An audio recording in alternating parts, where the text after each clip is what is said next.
Hello, everyone. Welcome back to another episode of Let's Talk Housing. My name is Brendan Thomas, the co host alongside Stephen Thomas, chief economist and founder of the Reports on Housing. Today, we will discuss, of course, recent economic news, stuff going on in real estate, if it's beneficial to buy or purchase in today's buyer's market, a tariff update, capital gains tax, some stuff on Gen Z and buying trends, and more, of course. But first, Steve, how are you doing? It is August 20th. So we're actually recording today, the day that we're publishing, but how's everything going? Kids are back in school. I want to conceal my glee. I love my kids, have fun. There's lots of distractions. We did a lot of fun things, but it comes time where, everybody just needs to go back to school, back to the regular groove of where we have kids that need to get up at a certain time, that they need to go to bed at a certain time, that they have a schedule. Yes, schedules are great. Let's pop open that champagne. Boop.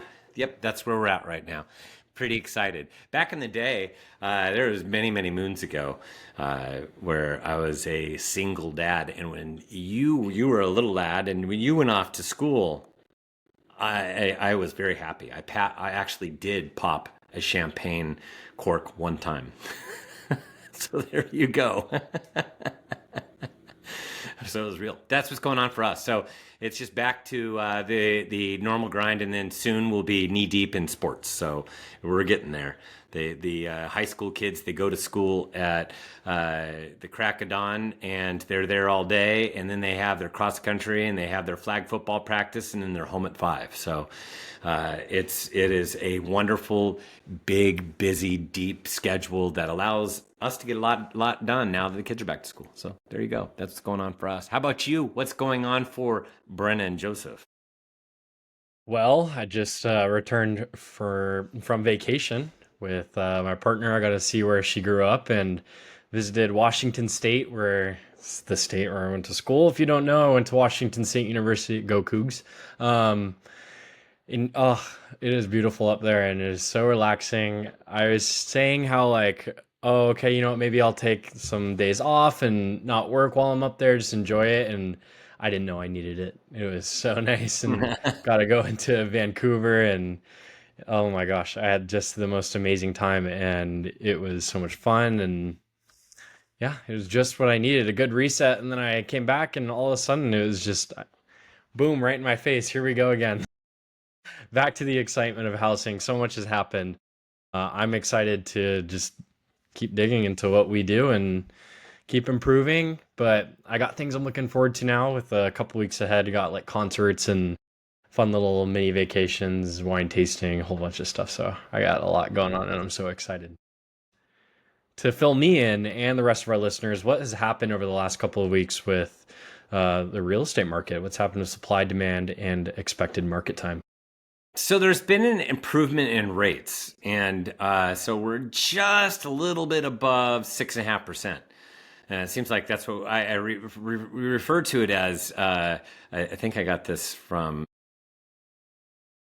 It's called interest rate purgatory, where we've been stuck between 6.5 and 7.5 forever. Cannot wait to get underneath the 6.5% for a myriad of reasons. Most of all, the improvement of affordability. If we get down to 6%, we'll see a noticeable shift.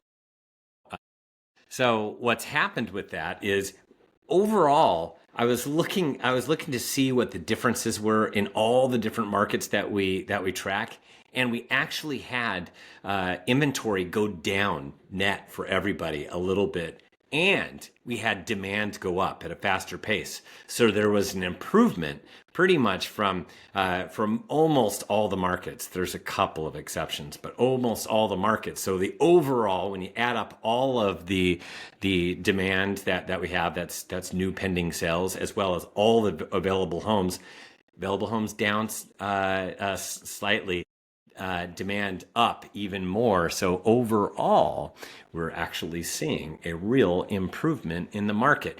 Still sluggish, but it's a trend, and that's what we like to look at, the trend. As somebody just pointed out in one of my comments, the trend is your friend, and they were talking about some trend that was wrong. But anyways, it really is your friend when you do trend analysis, and that is exactly what we do. So that's kind of what's going on. We'll have to see where we go from here, but it does pave a path for where rates could finally dip below 6.5%.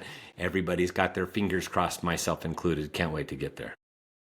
Yeah, it's very interesting. It's very similar to last year's what it feels like, where it's almost like a tale of two markets, is what we talked about. I think that was a podcast episode we did last year. And again, it's 2025, it's August, and same story where we got mortgage rates starting to fall just a little bit. How far will they go? How will it impact the market? So we'll see. But what's happened with the economy in the past couple of weeks? So here we are. We're in the 20th of August that we're doing this. So we're a little bit past the halfway point. On August 1st, we got that job report. That was Friday, and that was where it was down considerably. Where it was not that many jobs created, as well as a revision of the prior 2 months of May and June, down a total of 250,000 jobs down. So you get that revision as well as the low read. Now all of a sudden it looks like the labor market is at a pivotal point where there is something changing. And that is typically what happens when you get these big revisions. And I know people think that it's all cooked, the books are cooked, and that is so far from the truth. It's frustrating to hear. And these people that are data aggregators, that's what they do. They love to get the data right. It's all about data integrity for everybody. And as far as these reports that come from the United States, you can kind of see it as a utility. They put this thing together and they want to provide a utility. And this utility, a lot of things function off of these different reports. Now, the revisions that are major like this means that we're at a large inflection point. And that means that we can see labor change because they were using past data for trend graphics, yet when you get that initial read from that jobs report that first Friday, you only get about 60% of the surveys in. So it's like a little over half. That's not enough. And what happened was these other surveys that came in later told a completely different story. And it's not until the third month where it's about a 92, 93% everything that's in. And then the following year, they do another revision. And people are going, well, maybe we should wait till the following year. Please don't take our data away.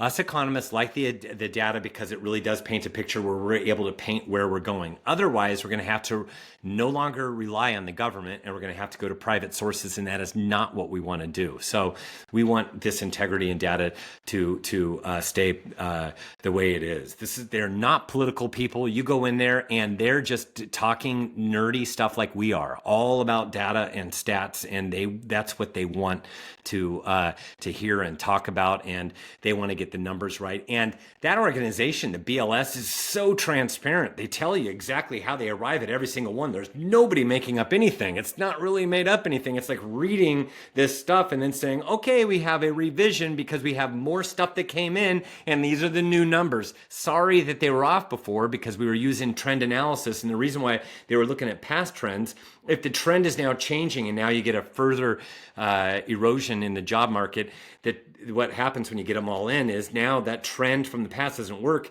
because the trend is even lower. And that is why we're getting the revisions. That's it. It's nothing spectacular, nothing big. So we got that. And that's why we had interest rates come down. And now we've been playing in interest rate land at the lowest level since last October.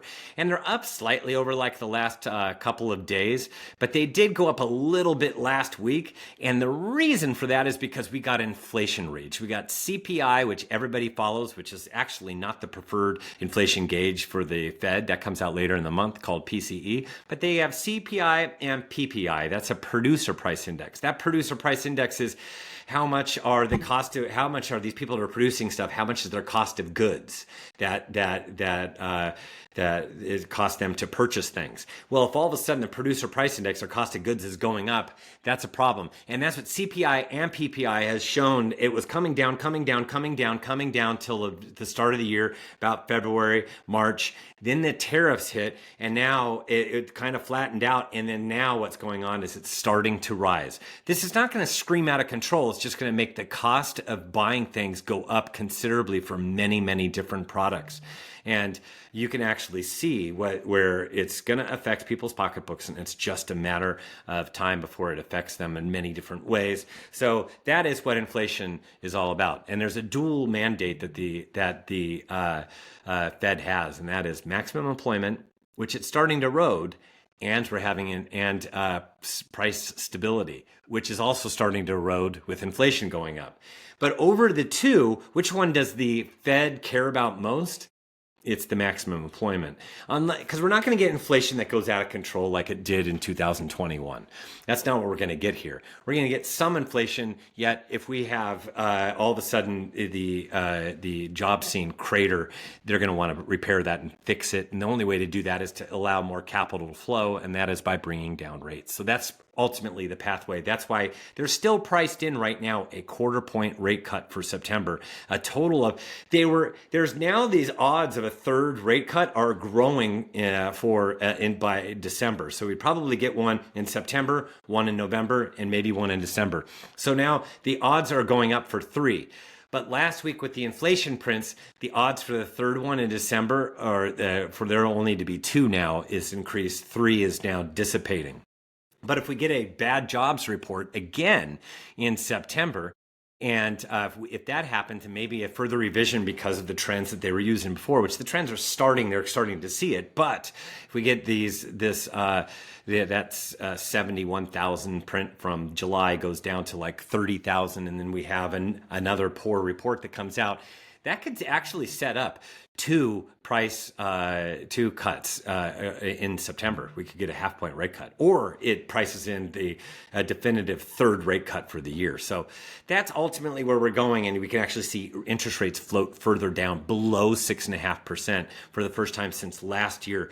At the beginning of October, we were at 6.5, but then it went above 6.5%, made its way above 7% in October of last year. But for 47 days, we were below 6.5%. We saw a noticeable shift in the housing market, and we could get the same thing. So it's just like what you said. It's like Groundhog Day. I think I remember this. They met in July. 2 days later, we had a jobs report. The jobs report was way more inferior than anybody had thought, and now all of a sudden they're talking about a bigger rate cut in September. Then we get another jobs report in September. Now we get a 1/2 point rate cut that comes in September.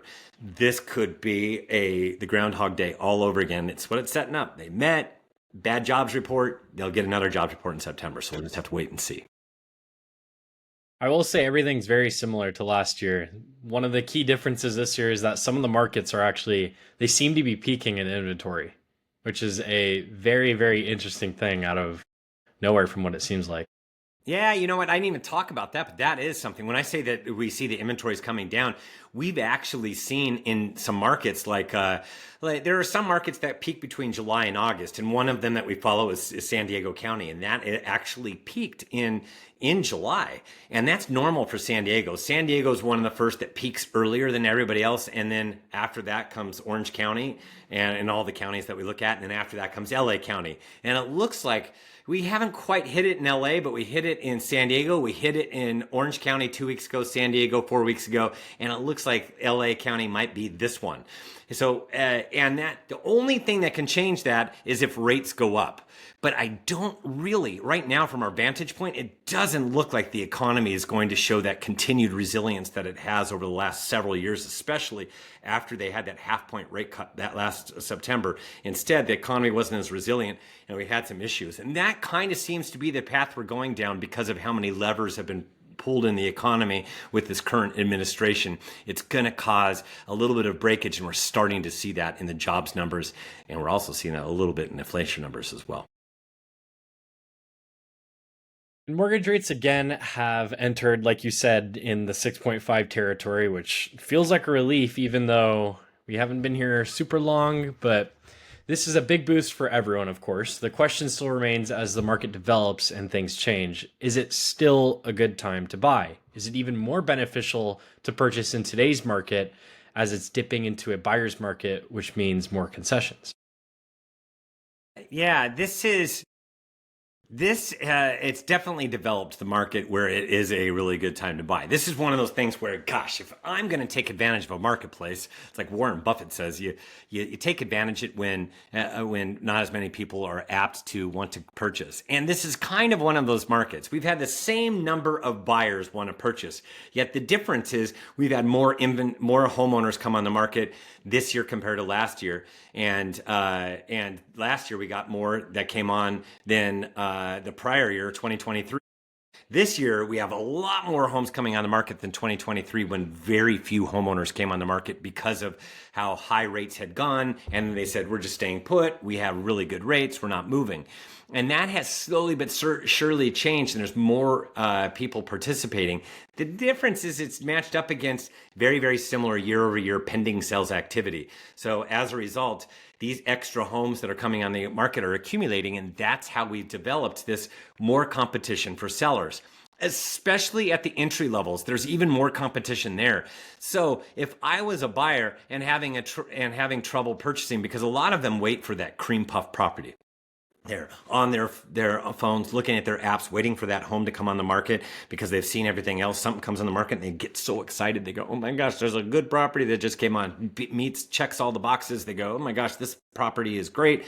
They go in there and they look at all the photos, they see the price, they say, "I want to see this." They schedule an appointment, they go see the house, and they go through it. But the problem is that house is like there are a lot of buyers that are doing the same thing. Yeah, it's a little sluggish. Yeah, it's not great. I don't want to write an offer on any of these properties. They're all looking at the same apps, and there is oftentimes more than one person that gets excited about this house. There are, let's say, 5 others. And then if you have 5 others that are excited about the house, they all go see the house at the same time and they go, "We want to write an offer." Now you have 6 people that want to write an offer in a sluggish market on a home that is in the entry level price range where all these people are writing offers. You know what ends up happening? They sell above the asking price. And so people go, how in the world do so many homes on a monthly basis sell above the asking price? I just described why. Even in the sluggish market, even in the sluggish area, sluggish price point, these properties that come on where they excite people, they get more demand. And when they get more demand just for this one property, that property that I talked about, there are 6 buyers vying for one property. If 6 people all want that bowl of ice cream, somebody's going to pay a little bit extra for that bowl of ice cream on a hot sunny day like we're having here in Southern California in my 90 some odd degree weather that we're currently having. Somebody's going to pay a little bit more. Now, if there's nobody and you see a whole bunch of bowls of ice cream and it's cold outside, and you know what, you can take your time. But if one of those ice cream bowls comes on and it's the same price as the others, but it has a whole bunch of cherries and all that other stuff, now everybody wants that one. I know because I have kids. So somebody is willing to buy that and maybe pay a little bit more. That's what goes on in this marketplace. So we're seeing more and more of that going on. So you've got to be prepared. If I was a buyer in this marketplace, back in the day, we said, buy a home that needs a little bit of elbow grease. Those are the properties that typically sit on the market for a long time. They've been languishing on the market and they need a little bit of work. They need a little bit of TLC. The problem is a lot of people just don't want to do it. However, if they've been languishing on the market and they need a little TLC and it meets all of your other parameters and you're going, it has a good yard, has this, great neighborhood, all that stuff, whatever it is that you're looking for, at the end of the day, you could actually write an offer on that, and that seller is going to be more apt to negotiate. So this is a really good spot. When I mentioned Warren Buffett, he'd go in there and he'd say, yeah, this is who I negotiate with, and I try to negotiate. And maybe I don't get this one, maybe I get the next one. That's what I would do as a buyer. I would look for those houses that have been languishing, that are priced. They're priced pretty darn good. It's just, it needs a little bit of work. So those are the ones I'd hit. And you're not going to get that opportunity when rates go down too low, because now you've got more buyers that are playing. The lower rates go, the more buyers play. Pending sales activity, demand goes up, and then the inventory stops growing and actually starts to shrink, especially in the entry price ranges. And now you got a lot of competition. So when do you want to play? Now. The current presidential administration said they are considering updating the capital gains tax for housing. How beneficial could this be for the industry? I hope this is true, because this has been kicked down. This actually has been a law that has been sunset. They've placed that thing on hold over and over and over again. It keeps on getting pushed. And the last time I heard that, yeah, it's going to get pushed to 2024. It didn't happen in 2025. I just keep on hearing it. And what this is if you are a homeowner and you want to sell your home, you have the capital gains. That's what you purchase the house for, minus the loan, minus all the different things that you put into the house, and then properties have appreciated. Well, they've been stuck at $500,000 of being able to write that off, and you can do this every 2 years as a couple. $250,000 as a single. For a lot of people, they've actually realized that their value of their home has gone up to the point where they're going to have to pay capital gains taxes. And you're saying, oh, too bad. But the problem is this thing was enacted back in 1997. So it was $250,000 of a home of extra equity in $1997, $500,000 in $1997. Home values have gone up way more than that. So what it's doing, it's precluding a lot of homeowners from placing their homes on the market. And you could see that in high cost areas, but you can see in other areas where, man, they kind of like own their home free and clear, and they've held it for so long that they have a lot of equity that they don't really want to do it because they have a capital gains exposure. But if you change that from $250,000 for a single to $500,000, which is what this bill talks about, from $500,000 for a couple to $1 million, now you're going to allow more homeowners to come on the market, and which ultimately become buyers, and it frees up even more inventory. We still have an inventory problem. Even though everybody's been chirping about how we're made it back to Great Recession, not Great Recession levels, but pre-COVID, pre-pandemic levels, that still is nothing compared to where we were during the Great Recession. We hit 4 million homes on the market during the Great Recession. We were averaging about 3.5 million, or not 3.5 million, 2.5 million prior to the Great Recession. And you know where we're at right now? 1,540,000 homes on the market. We still need even more homes on the market to adequately satiate everybody's appetite once interest rates start going down. As soon as we get interest rates coming down, we need more product. This will help in that. We will instigate more product. So I would love to see it. It's like one of those things, they've been talking about it for a long time. Sometimes we talk things to death. I want to see action. That words mean a little bit, but you know what? Action's more important. That's something else I've learned by having a lot of kids. You can give me some words, but you know what? Show that you're really sorry. Why don't you change that behavior? Let's change that behavior and get this bill finally passed.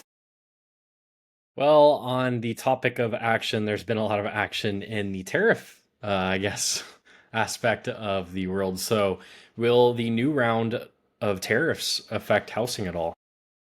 It's funny how this story has been evolving over time. First, it was like, he's just using this for negotiations and different things. But at the end of the day, we're getting these long-term tariffs that are averaging, gosh, I think it's like a 12% on average right now, and it might be a little bit higher than that down the road. So tariffs are here, and at the end of the day, they will be negotiated all over the place, but they're here to stay. So we have tariffs, and we're going to take a hit over like the next. You're going to get a hit over the next year in inflation, and then after that, people will change where they purchase things and all that stuff for a cost of inputs. It will be more expensive, but their cost will come down a little bit because they will reallocate where they're getting everything from. So things will change, and then we'll get inflation. Problems should go away. That's what's down the road. Now, as far as housing is concerned, you know what? I compare this to COVID, and our problem is our attention span as Americans is not that great. When we had the pandemic, when we went into the pandemic, it was, gosh, at first, I remember hearing from real estate people, professionals that you know what, we're never going to be able to sell real estate. The prices are going to dive. But that's not exactly what happened. Instead, we had inventory levels go down. We had interest rates at lowest levels, and we had just a boatload of activity. And at the end of the day, we sold a lot of houses. So if we sell, we went on to normal. So, but at very first, everybody was panicking. Buyers, sellers, anybody tied to the real estate industry, they were going, no, we're never going to be able to sell real estate again. And then about That was April. By the time you got to middle of June, it was, you could already see it at the start of June. It was only a couple months later where we saw, oh my gosh, it's going to be busy, and then it got busier and busier and busier. And that's kind of the way the tariffs are. The initial reaction to the tariffs was everybody was freaking out, and it did affect the demand, the number of pending sales. Some buyers backed off because it created a lot of economic uncertainty.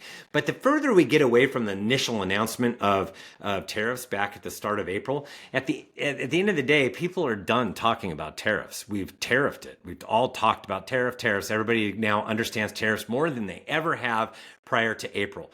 Before, we had a candidate that was running talking about tariffs, and people were going, yeah, sure. Now everybody really knows what a tariff is, and it has been dissected like crazy. So as far as it affecting the housing market, I don't really see it as it really moving the needle. Other than if it moves inflation too much, we could get the Fed not doing as much as we want to do. Because remember, they have that dual mandate. If the job arena strengthens and we have inflation continuing to go up, at the very least, the Fed will do nothing.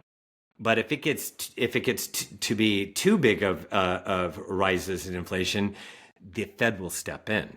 And when I'm talking step in, I'm talking raising rates. So we don't want to see anything along those lines. That's most likely not what's going to happen. We'll get some inflation. It'll be here for over the course of the next year. But we will get, but jobs market looks like it's eroding at an inflection point and will cause rates to come down a little bit further. So that's what our base case is of where we go. But I just talked about what hypothetically could happen. And that can ultimately, with higher rates, you think that would affect housing? It just would keep these a lid on demand and keep it where it's at, where very few buyers actually purchase. It'll be the same year over year over year. More homes start coming on the market, and then as a result, we start to see the inventory rise, and maybe a little bit more when you have more supply and demand the same, and more supply and demand the same. It's just that supply and demand scale. We got the same amount of demand, but we're putting more weight on the supply side. So that's getting heavier and heavier, and that's why you get this slow erosion in prices. And that's what's been going on, this slow erosion in prices. So nearly half, 42% to be exact, of Gen Z homeowners said they regretted their purchase in a 1,000-person survey conducted by a home insurance company called Kin. That was 27% higher than both millennials and Gen X. So what's causing this sort of frustration with Gen Z? Yeah, that's interesting to hear. It's usually the younger generation when they purchase, they have no idea what they're getting themselves into, and then at the end of the day, they go, "This is a lot of work." And oh my gosh, what do you mean I have to fix the air conditioning system that went out? I can't call the landlord. That type of thing. But that's why these younger generation. This reporting has been done, and it's been done with. You can't take the exact 42% because that's the way Kin asked the questions. But to compare it to anything in the past, because they're not comparing that. Kin's results were, it was 42% for Gen Z and it was less for the other generations. But you can't compare that 42% for those first-time home buyers to first-time home buyers of the past, because that wasn't Kin that put together the surveys for those. But this is the same story. It's been going on forever. And that is that these first-time home buyers have the most regret. Because as you get older and you get whiter hair, like myself, I'm pointing to my head if you're listening to this on a podcast. Yes, white hair, it means that you've been around the block. You know that when your air conditioning goes out, you're the one that's fixing it. So you already know all these things, this cost of home ownership that goes into there, and the different things that happen with ownership. But we also know in the long haul that when you hold that and you purchase and you hold and you live in your home and all that stuff, it becomes a home. It's not just a house. It's not just a commodity. You have to have a roof over your head, and you see that your interest rate is stable. It's fixed. It's the same over time. That it might be a bite at first, but you start making more and more, 5 years, 10 years, 15 years, and that payment that you have is the same, hasn't really changed. And then at the end of the day, it's now small, and now you're happy. You got extra money in the bank, and you fix your air conditioning system and all that stuff. So things change as you get older, and that's why there's not as much regret the older you get. So on the topic of Gen Z, are we going to see a larger shift for typical demographics showing that more people from that generation will rent for longer instead with today's unaffordability issues? Well, that's been kind of the thing that's been going on, anyways. These generations are purchasing later. Now it's 32 years on average. Was a little bit early. They are also getting married later. So and we're also living longer. So you combine the whole thing, and it's just pushed everything out a little bit further. And so yeah, I just see that shift has been slowly getting older and older in time, and it's not like all of a sudden as if it's the easiest time to purchase out there. We have these high interest rates. They're, a little bit north of 6.5. We've been stuck above 6% for 3 years now. And that between 6.5 and 7.5% is pretty much where it's been stuck, other than it's gone a little bit below, a little bit above, but pretty much between 6.5 and 7.5, what we call that mortgage rate purgatory, means that a lot of people have not been able to purchase for a long time. So we're waiting for rates to finally float down. They're waiting too. So there is a pathway for it. It's been a bit of a wait, which stretches out when that purchase will happen. All right, and to finish today's episode, it's been a year since the commission law changes for real estate. What has changed since then? Did it fix affordability as they claimed, or are we still not giving it enough time to tell if those changes are really affecting the industry? Yeah, I just wonder, that thing goes to court, and then I wondered who their expert witnesses were. Because I knew right away, there's no way that any cost savings, which is what they were stating, were going to be passed on to buyers in the form of more affordable housing. I'm going to save X amount of dollars because I'm not paying the buyer's side of the commissions. And so as a result, yeah, I'm going to take that dollars off. Let's say it's $10,000, and I'm going to subtract that from how much I would have made had it been the other market and give that to the buyer. Who is going to do that? That is the most illogical thing, and I don't know why anybody wasn't up there saying this, because you could explain that to any jury. It makes absolutely no sense. So that was the fallacy. It was never going to save anybody any money, first of all. Secondly, it's just put the onus on agents to articulate their value, which they've been doing a really good job over the course of last year. They've had to articulate their value, and they're sitting with buyers and explaining how the commission structures work, and then asking for concessions from the sellers. And once again, the sellers have been bearing the cost of the extra concessions in order to get their home sold in this present market. So as a result, there hasn't been this immense erosion in commission that so many people talked about. Still similar net sheets. At the end of the day, call it concessions or commissions. At the end of the day, that's what was negotiated, because that's what they wanted. They wanted complete transparency. So that is exactly what it did. But it resulted on just a whole bunch of attorneys and everybody else getting really wealthy. But did it fix the problem? Not necessarily. Everything is definitely disclosed a lot more. And did it mean that the buyers were going to get some sort of a discount? No. So at the end of the day, it just made certain people. And the plaintiff that did that, they made some money, as well as the attorneys and stuff like that. So at the end of the day, you just need to understand that it didn't fix some of the things that people thought it was going to fix. And there is a boatload of paperwork and legal ramifications and a lot of risk in representing people in the purchase of the most expensive purchase in their lives. And it's a very litigious society as well. So at the end of the day, there is definitely some cost justification to how much people are paid.